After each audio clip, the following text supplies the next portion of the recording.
read all the muscles. So the purpose of our shoulder girdle is to allow the hand to be placed in various positions to accomplish a multitude of tasks. Okay?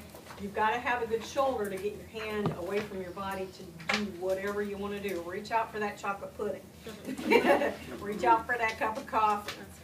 Reach out for that beer. It's Friday. I had an instructor in OT school one time, and she was saying, she was talking about using functional activity to create motivation to get the job done.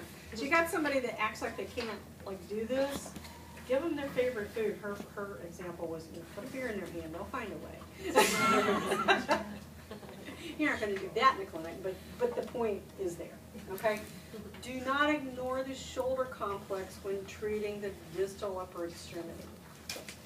Okay, I think we talked about that on Wednesday. Always, if I've fallen hard enough to break my wrist, don't you think I've jammed my shoulder pretty bad?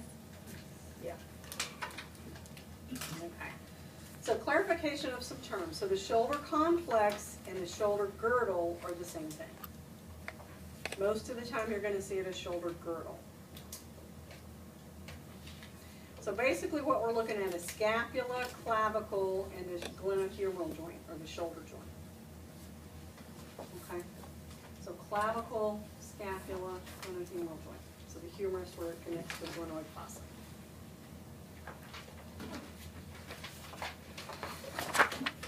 So those are the bones of the shoulder complex. So we've got scapula, we've got clavicle, we've got sternum. Actually, sternum will play a role because some of those shoulder muscles do attach to the sternum. Didn't you just see that? Okay. The clavicle connects with the sternum. The clavicle's purpose is to hold your shoulders apart. Okay. So if something, and there is, this is not measurable movement, but there is a little movement at both ends of that clavicle to allow the whole thing to work. And so if you're stuck here, it's going to affect how the clavicle moves here, which is going to affect how your shoulder works. Okay? And the humerus. And actually, we can look at the rib cage as part of it too, because your rib cage provides a framework or a base for your scapula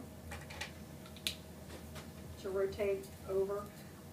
Sometimes what we're going to do is we're going to talk about the scapulothoracic joint.